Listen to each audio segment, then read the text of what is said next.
ছাত্র রাজনীতি থেকে রাজনীতির সাথে সম্পর্ক আছে, চেষ্টা করি।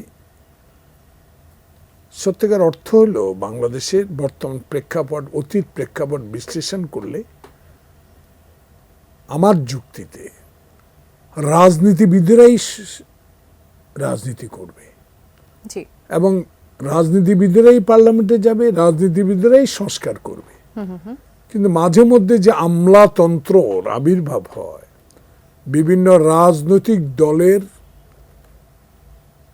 সেই কি বলবো আমি, রাজনৈতিক দলের অ্যাবসেন্সে বলবো বা অনুপস্থিতিতে কিছু আমলাতন্ত্র এটার মধ্যে চলে আসতে চায়। সে আমলাতন্ত্রের কারণে কি এই বিবাদগুলো হয়, নাকি আমার দৃষ্টিতে এটি আমি বলতে পারি যে বাংলাদেশের রাজনীতিতে ৭১ সালে যখন যুদ্ধে ঝাঁপিয়ে পড়লাম তখন ছিল বৈষম্য, ওয়েস্ট পাকিস্তান, ইস্ট পাকিস্তান। সে বৈষম্যের বিরুদ্ধেই তো আন্দোলন করে স্বায়ত্তশাসনের দাবি, শেষ পর্যন্ত স্বাধীনতার দাবি। তাহলে ছাত্র বৈষম্য কোঠা থেকে শুরু করে শেষ পর্যন্ত হাসিনা কাদাও চলে গেল। তো সেখানে আমি মনে করি যে বাংলাদেশের টোটাল রাজনীতিতে আমলাতন্ত্রের প্রভাবমুক্ত জনপ্রতিনিধির হাতে ক্ষমতা যদি চলে যায় তাহলে তারাই সুষ্ঠুভাবে দেশ পরিচালনা করতে পারবে। তবে হ্যাঁ, আমরা যারা রাজনীতি করি তাদের মধ্যে যে দুর্নীতিবাজ নাই, তারা যে দুর্নীতি করে না তার প্রমাণ তো ১৬ বছরে শেখ হাসিনা এই দেশে দিয়ে গেছে। সেখানে আমি মনে করি সেসব বিষয়ে বাংলাদেশের যে প্রেক্ষাপট, সেই প্রেক্ষাপটই রাজনীতি চলা উচিত বলে আমি মনে করি। জনাব সোহরাব হোসেন, আপনার কাছে জানতে চাই সেটা হচ্ছে যে এই যে আমলাতন্ত্রের যে প্রভাবের কথা আসলে জয়নুল আবেদিন ফারুক বলছিলেন, এটা কি আসলে রাজনীতির অ্যাবসেন্সে হয় বা রাজনৈতিক দলের অ্যাবসেন্স যখন থাকে তখন হয়, নাকি আমরা সব থেকে বেশি কখন দেখতে পাই? আপনার মুখ থেকে যদি একটু জানতে চাই। শাইনি চুলে এখন হবে সব হেয়ারস্টাইল। সিল্কোর দ্বিগুণ শাইনি চুল প্রতিদিন। এটা দুইভাবে হয়, আমলাতন্ত্র ও রাজনীতির উপর নির্ভরশীল থাকে, আবার রাজনীতিকরাও আমলাতন্ত্রের উপর নির্ভরশীল থাকে। কিন্তু আমাদের আধুনিক রাষ্ট্র কাঠামোয় বা রাষ্ট্রযন্ত্রে যে স্তম্ভগুলো যদি ঠিকমতো কাজ করত, অর্থাৎ আইনসভা, নির্বাহী বিভাগ এবং বিচার বিভাগ, এবং কোনো পক্ষ অন্য পক্ষের উপর খবরদারি জবরদস্তি না করত, তাহলে কিন্তু আমলাতন্ত্র এই সুযোগটা পেত না। জয়নুল আবেদিন ফারুক ভাই বলেছেন আমলাতন্ত্রের তাদের কি বলে দুর্বলতার কথা এবং তাদের কর্তৃত্বের কথা, তাদের খবরদারির কথা, কিন্তু রাজনীতিকরাই কিন্তু আবার তাদেরকে ব্যবহার করে। যেমন আমরা 3টি নির্বাচন দেখলাম।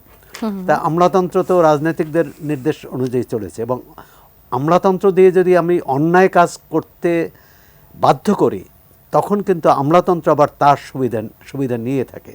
যেটি আমরা দেখলাম যে এই আমলাতন্ত্র এবং অসাধু রাজনীতির যে আঁতাত, এই আঁতাতটা ভেঙে 5 আগস্ট এক ধরনের আঁতাতটা ভেঙে গেছে। নতুন আঁতাত তৈরি না হয়, সংস্কারের ব্যাপারটা আসলো কেন? যে আমরা তো অনেকগুলো ভালো নির্বাচন পেলাম, 91, 96, 2001, 2008, অতীতের কথা যদি, এর আগের কথা যদি বাদও দিই, কিন্তু সেই নির্বাচন দিয়ে তো যে সংসদ পেলাম সেই সংসদ তো প্রাণবন্ত হলো না, কার্যকর হলো না। কারণ যারা ক্ষমতায় যায় সব কিছু দখল করে, আর যারা বিরোধী দলে থাকে তারা বর্জন করে। জাতীয় সংসদ তো আর বর্জন এবং দখল এর মধ্যে দিয়ে চলতে পারে না। সেখানে আলোচনা হবে, যুক্তি তর্ক হবে। হ্যাঁ, সংখ্যাগরিষ্ঠের সিদ্ধান্তই শেষ পর্যন্ত সিদ্ধান্তেই আইন হয়। কিন্তু সেই আইন যদি জনগণের বিরুদ্ধে যায়, বিরোধী দল অবশ্যই আন্দোলন করবে তার ভিত্তিতে, মানে সেই বিষয়টি নিয়ে। কিন্তু আন্দোলনটা কোন পর্যায়ে হবে?